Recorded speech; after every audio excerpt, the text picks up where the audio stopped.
Okay. Hi, everyone. Welcome to day 2 of INOCON. I just want to double check with tech. Can you guys hear us? Are we visible? Luis? Yes, fantastic. Great. Well, hi, everyone. My name is Sanchit. This is a panel on gaming in the music industry. We have 3 fantastic folks here with us this morning or this afternoon, depending on where you are. We have Rick from Harmonix, Jamie from Harmonix as well, and we have Jody-Ann as well. And I won't talk too much about them. I'll let them introduce themselves and kind of talk about their journeys and everything. But yeah, and talk about this amazing topic. So yeah, so first off, I just want to start by asking each of you to tell us a little bit more about yourselves, your kind of career journeys, musical journeys, kind of how you got to where you are right now. Yeah, so let's go ahead and get started. Rick, if you want to start off. So I graduated Berkeley, and I had my final course, whatever, in 2011, my practicum for music education. And immediately after school, my priority became to go and basically create businesses. I wanted to find ways where if I wasn't immediately getting opportunities that I wanted and scoring and create, I was going to create those opportunities for myself. And so yeah, I created 3 businesses. The first one was just kind of understanding how to create one, legally set it up. Second one was with a team of people, and we got some awards and stuff, but it was it was just kind of a startup. And the third one I'm still with, and actually led me to my connections at Harmonix. But basically that was, I think, the long and the short of my stories. In addition to being music my whole life, as soon as I got out of college, it was really about building that future from the grassroots level kind of up. And yeah, gave me a lot of business sensibilities to bring to Harmonix in addition to the creative side. Great, thanks. Jody, if you want to. So I studied music business at university, and basically that course involved the challenges and the evolution of the music industry. So that delved into IP law and also revenue streams for artists, and that's when I sort of learned more about synchronization, and that's how I learned about music supervision. So from there, I started to research more about music supervision, and I actually done a course on Berkeley online for music supervision, and it basically taught me how the history of music supervision and how to put negotiating into practice from a rights holder's perspective, cut into pick. And from there, that's where I bagged my first job for Universal. And I dealt with all mediums from games, TV, film, and ads. And where I'm at currently at Ninja Tune, I just deal with the UK TV sector as well as games. Great, thank you. So I've always wanted to work with game audio and doing the music and sound design for it since I was younger. So I went to Berkeley. I graduated from there in 2012, and I was in the electronic production design department in the undergrad school. And so from there, I graduated, and then I got a job at In Music Brands, where I was working on Akai products, Newmark products, hardware and software. So I did that for a while. Then I went back to working at Berkeley. I worked in their studios, and I was kind of one of the studio specialists. I would go in and help set up the studios, tear them down, move them to the new building, which is on Mass Ave now. And so I did that for a while. Then I was working at MIT Game Labs as their sound designer. I was doing all sorts of little things around Boston, a bunch of contract things. I worked at Girls Make Games. I was a sound designer for them and a coordinator. I was an extra in the Ghostbusters movie in Boston. I always to do weird things like that. You gotta be in Ghostbusters once in your life. There might be another opportunity. But yeah, so I did that. I was in Boston for a while. I'm from Boston. And so then I moved to New York City. I got a job at NYU, and I was teaching workshops, and I was like another like studio specialist in their film program. And I specifically worked as like a sound post-production engineer and teacher basically over there. So I did that. I was doing a bunch of things in New York as well. I was a finalist for the Spotify and Electric Lady Studios.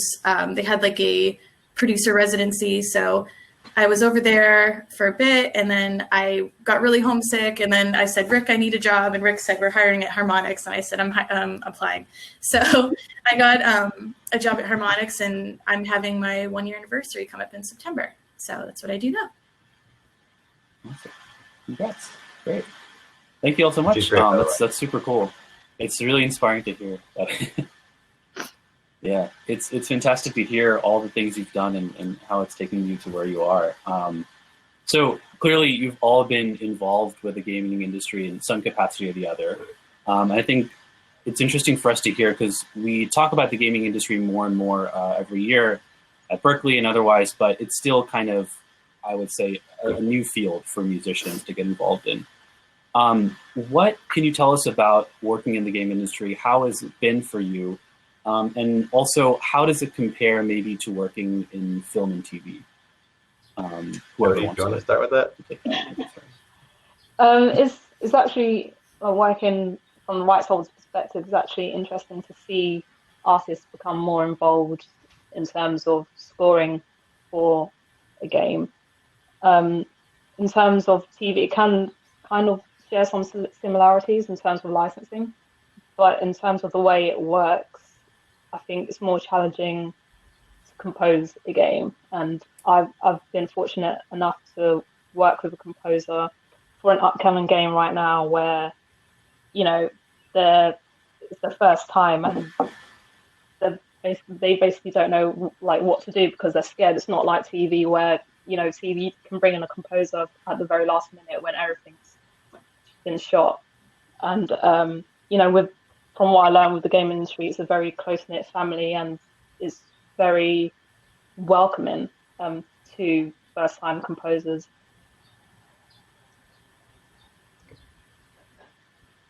Cool. Yeah.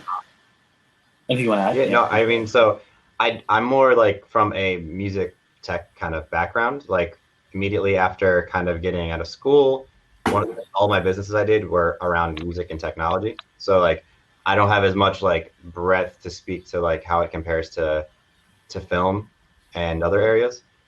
But I mean, I can say one of the things that definitely appealed to me then and appeals to me now is that there is just like such a wide area to create and innovate in this space. Like it's still so new that like there's a lot of stuff to discover. There's a lot of stuff that like and to do there. And I think what's even cooler is there's an audience here that's like is super receptive to it. You know what I mean? Like you can try new stuff and there's you can find an audience. And yeah, that's something that I find that's like, you know, the community is very welcoming to that. And something I appreciate about it. Yeah, so I think I'm like kind of similar to Rick in terms of like coming at it from like a music tech standpoint. I've always had like a ton of interest in like the history of like gaming and like specifically with audio. So I think like anybody who is kind of getting into gaming, it's definitely interesting to kind of look at just like how they used to do it with like FM synthesis and like tracking devices, like instead of like nowadays where we have DAWs where we go in and like manually compose or get into a studio and like record an instrument with audio straight in. People used to get like 4-note trackers and it was just like these columns and it would have like a little code. It would say like the note and like which note within like the octave. And so it was, yeah, like you would just compose like that. It would just be like, it would look like code. And as like you press like start, it would just kind of like move with it. And so I don't know, like when I first started getting into composition, like I came at it from kind of a classical standpoint because I would play flute. I also play guitar and I love synthesizers, but So I was doing that, but then I kind of got into chiptune music. So if anyone's unfamiliar with that, it's like basically like you can go into like a Game Boy and there's like a little cartridge that goes in the way that like Game Boy cartridges used to. And it's just software. So instead of it being a game, it's software. And you can actually go in and manually do it. And there's like a software called Little Sound DJ. So that's interesting. And I love like interactive music as well. Like working with middleware is definitely something that's specific to gaming versus film, unless there's like interactive film, like an installation or something crazy. But definitely, I don't know, like as like a composer, it's like working in film, like Jody-Ann said, it's like you have like your final cut, it's like locked, the film is locked. Then you come in and you put in like your score. But with gaming, it's like you're probably writing as the game is like being created, and you might write something like a specific cued music. And then in the game, there might be like something that happens that's like kind of severe. And then like middleware software will like trigger the music into knowing that it's like a severe event. And then it might play music that's a little more severe. So you're kind of like programming the music in to kind of know what it's doing with the visuals. So I definitely think that interactive music with gaming is really fun. And that's why I kind of prefer to work in gaming versus film. But you also have the benefit of creating totally from scratch with film versus like if you're a sound designer with film, you might be limited to only working with audio from set from a sound designer perspective. So it depends on like budget too. It's like if you take like artists in to like re-record things like for Foley or ADR or something like that. So I don't know. There's like, I don't know. I could go on forever, but that's how I feel. Of course, yeah. I mean, and they're two different industries, so I'm sure there are a lot of differences as well as similarities. I wanted to add, I was actually surprised about, was a lot of my friends who wanted to go in for film or maybe had a film background ended up in games. Games are, as far as I've ever seen, games are more stable in most situations because you're in a studio, as opposed to like freelancing and trying to get a project and then another project and another project. Games, it's like you are a hired employee, and you know for if you're full time, you're just with this company indefinitely. So yeah. Yeah, definitely. Yeah, and that's really interesting. I mean, that's one huge difference, of course, we see between film and TV and games. And on that note, actually, Jody-Ann, you mentioned this as well. Like it's more of a close-knit family you see. What is the relationship, or how is the relationship different specifically between maybe composers, sound designers, and the larger game team? And on that note, like if there are people trying to kind of approach the gaming industry, how do you think they should change their approach or tailor their approach to have these conversations with game teams and development teams?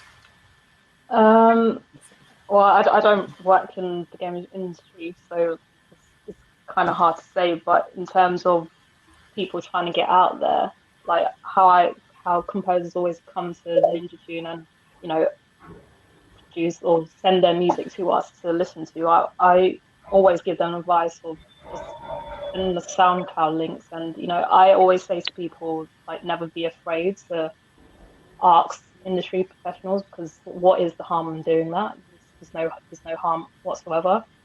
And because the game industry is such a close-knit family, I think they're always on the lookout of discovering more newer artists or composers, should I say.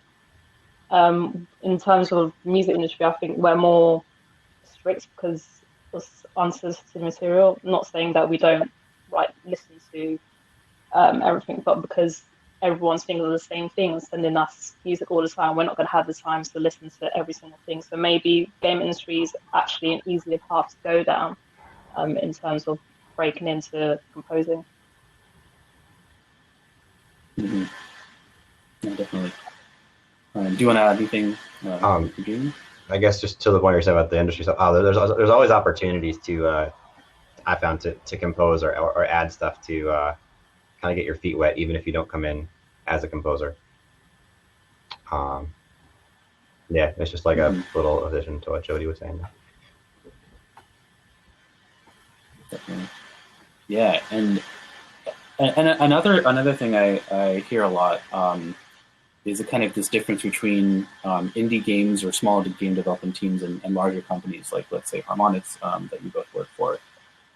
Could you, either of you, speak to maybe some differences you know of or you see in the industry between, you know, working for a small indie team where you might be doing more work versus, like you said, you have a job at a big gaming company, on how those two differ? And I can offer 3 perspectives on this, actually.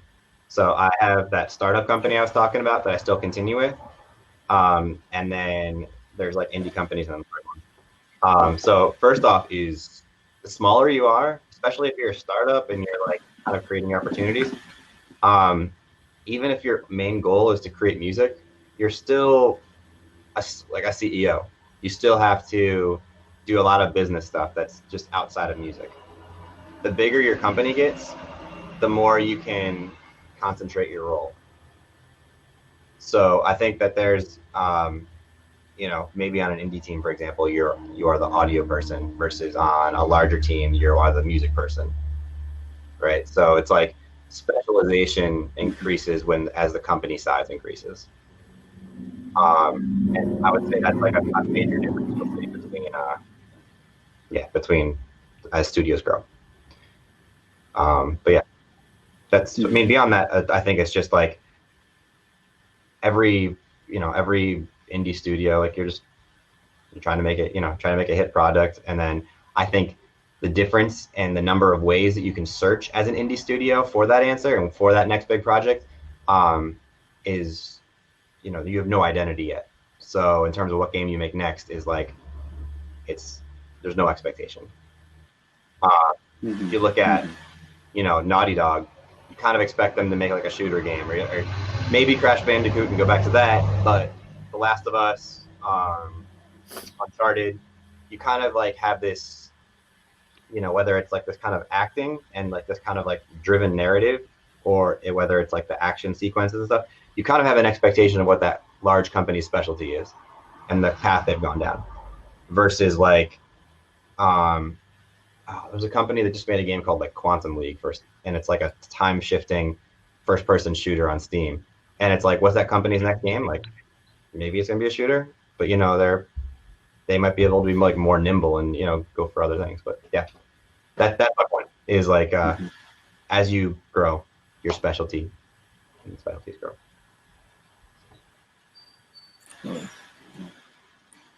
Jamie, did you want to? Yeah, I mean, I think that all of the indie games I worked on, I think it's pretty similar to what Rick said about like having an identity. I think that, definitely working at Harmonix, I'm there full time, but as a contractor. And so I think that, I don't know, but I still feel like there's a lot more stability working with a larger company versus something indie. I mean, with like indie, it's definitely like, if you're working and you still have the job, but just like not knowing what the next thing is, like just knowing that we have like specific deadlines and we have like, it's a larger company. So we like monetary wise, like I'm sure there's like a lot going on like that I'm not really privy to, but I definitely feel like a little more safe just knowing that I have a 10 to 6 or a 9 to 5, like at one company versus something in my freelance. But yeah, I do both. I mean, my role has always it's different depending on where I work, but similar to what Rick said too before, working at Harmonix, it's, everybody there loves music. And so even though we all have different roles, it's kind of a really cool way to kind of say to somebody like Rick's a designer, even though his background is all sound, all music as well. But I could go up to him and say, hey, Rick, I have some questions about design. Like, could I like pick your ear or whatever? So I think that that's kind of cool to be able to do that as well. Yeah, that was like a random byproduct that just ended up in design because I had like the kind of business thing where I was thinking like the numbers of it and pitching ideas. Also the music background. So it's like a music gameplay designer. It's more of the exact role that I kind of found myself in. Rick actually pitched the idea of the game that I'm working on right now. So Rick really helped me get a job. It's nice how that worked out. Cool. Great. So I want to shift gears a little bit and talk a little bit about sync. And before I do that, just to let everyone know, after this, we can also pivot over to audience questions. So I see a few questions in the chat already, or in the questions tab, but if you have more, please add your questions and we'll go over there. So before I do that, want to talk a little bit more about sync specifically. So we talked a little bit about the relationship between Jody-Ann you have with the gaming industry and the film and TV industry. As people maybe who are wanting to get into sync, or artists or composers wanting to get into sync, how do you suggest they kind of approach that? And is the approach that much different whether they're trying to get placed in games versus film and TV, or is it kind of the same process? So how it works from a rights holder's perspective, we receive briefs, and we will, depending on the brief, we will pitch a suitable composer or an artist, and that's usually how licensed music gets into games such as like FIFA or PES, which are known for their soundtracks. In terms of artists or composers trying to get noticed and get into games, I think it's all about actually being known by a publisher or a record label. It certainly helps because then you have someone else pitching for you as well. I know that will be hard, but having an online presence really does help in discovering new music. Cool. Yeah, definitely. Great. Thank you. So then let's head over to some audience questions. So I just want to confirm with Tech, I am able to invite people to ask their questions. Is that correct? What's that? I just want to double check with Luis. Yes. Okay. So we have a question here. I see a question. Let's see. Sorry. We have a question here from Vaibhav. Vaibhav, would you like to come on stage and ask your question?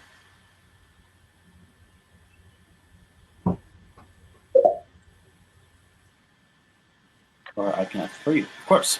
So Vaibhav's question is, do gaming companies have different positions for audio programmers and sound designers, or do they hire individuals with an intersection in both skills? I can answer that one. So all of the above. I can say that, at Harmonix, we have multiple audio programmers specifically that are just like, they're just program audio. We have sound designers. We have, an audio, everybody in the audio team basically covers all ground. So they might compose, they might do audio effects, they might, do sound design.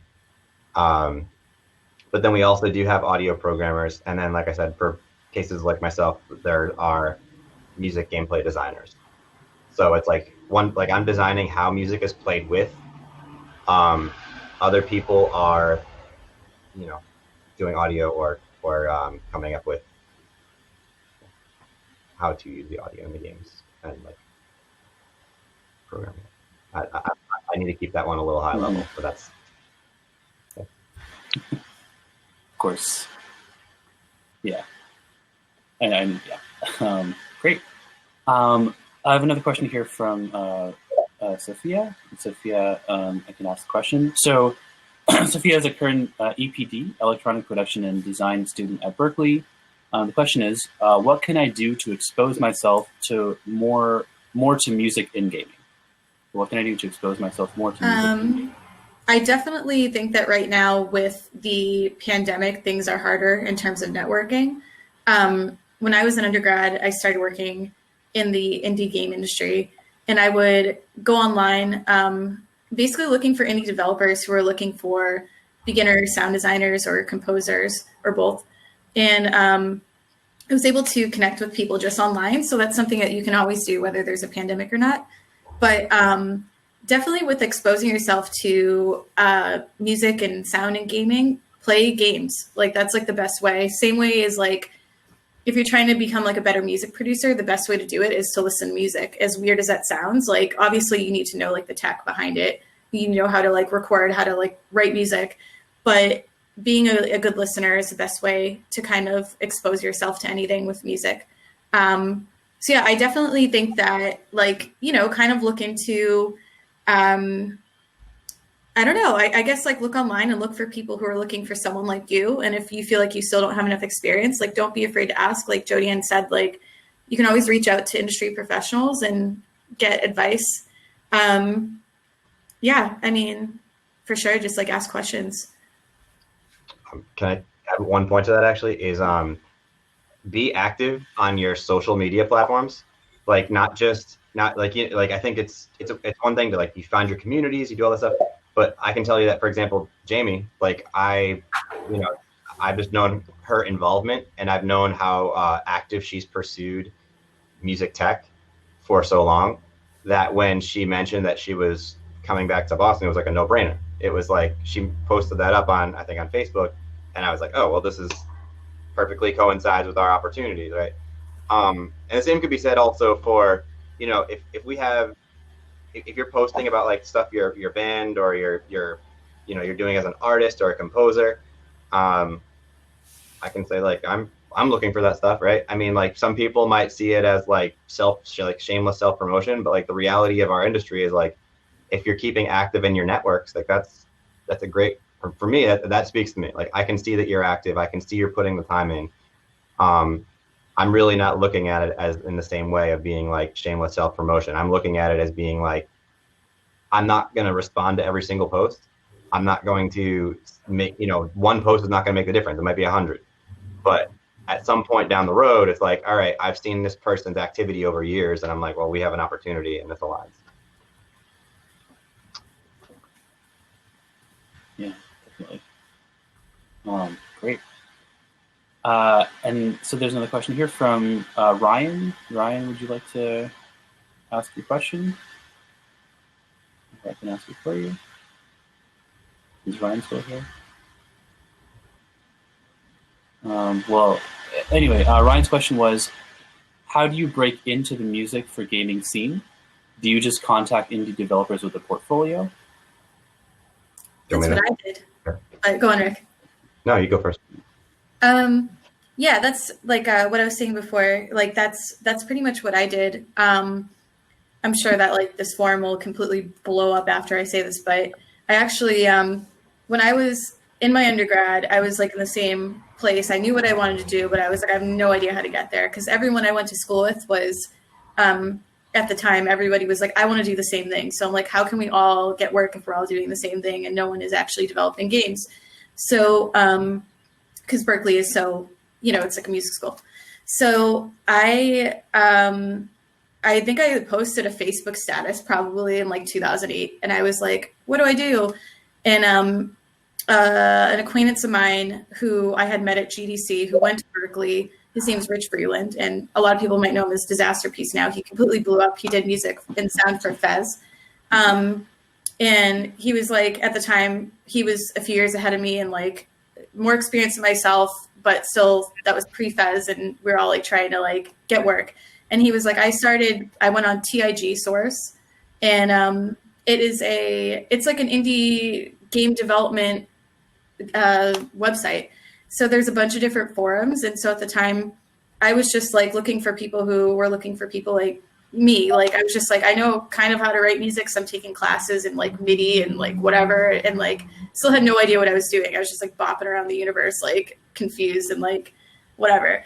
But definitely like working with people, that's how you get your experience. And I always suggest to people, try to get as much experience you can before you graduate because classes are amazing and you can learn so much in class. But when you go and pass in a demo, that's the thing. You just want to have a demo by the time that you graduate for sure, because you want to just like have something other than just like, oh, I took some classes. And it's like, because people are going to look at a demo. They're not going to look at your resume, or they're going to look at your resume. They're not going to look at your grade point average, I guess. They might, but I'm just saying they're going to definitely watch a demo. Yeah. Cool. I think the one thing I was going to say to this point was that like I kind of just found the different route that I took, and I found that it worked was again just creating those opportunities and just networking a ton as you make those opportunities for yourself. Like create business so that you can make some money along the way. Probably have to work a full-time job in addition to that, and then eventually your side hustle becomes your main hustle, right? So it's like the thing that you've been pursuing becomes the main thing. There's a lot of skills you can learn along the way there. And I know it's not like the elegant red carpet, like just waltz on from college into your professional job, but it's like, it's, I guess partially this is because I went for music education. So like I was a public school music teacher before I made this jump. But yeah, I just wanted to mention that like, it's not like you have to sit and wait for somebody to give you an opportunity. Definitely. I think that that's where everyone's self-esteem can kind of hurt for a little bit, because it's like if you have like, and I've been there too, it's like you might have like X amount of years of experience, but if something isn't happening, you're just like, oh my God, it's never going to happen. What do I do? And then you just kind of like ruminate in these like horrible, like, what am I doing with my life? Like scenarios, but definitely create opportunities for yourself. If you feel like opportunities aren't happening, ask people, even if a place isn't hiring, ask them like, what were the qualifications that you needed to get this job? And so you might see that they had to learn Python, or they needed to understand Unity or Unreal or certain software or whatever that maybe you've never worked with, FMOD wise. So, there's a lot of like free resources online on YouTube. If you have like a Lynda account, which I don't know if Berkeley does Lynda, but lynda.com has a lot of great resources. But definitely just, do that. And I definitely, once the pandemic's over, take part in local, like gaming get-togethers. There's like a Woman in Gaming one in Boston. There is a, like an indie game developer, like general one. Yeah. So yeah. Great. Thank you so much. Awesome. I think we're just about at time. Unfortunately, I know we had a couple more questions. But yeah, just thank you so much. This has been fantastic. It's been a great conversation, and I'm sure that I see some people in the chat have asked for contact. So great that we're able to share contact information. But thank you all again for being here. Thank you for your insight. Yeah, wonderful. Just everybody there, you can reach out to me through LinkedIn. That's probably the best, most effective way to get to me. Later. Okay, thanks everyone. Thank you so much. Enjoy the rest of INOCON. Bye. Bye-bye.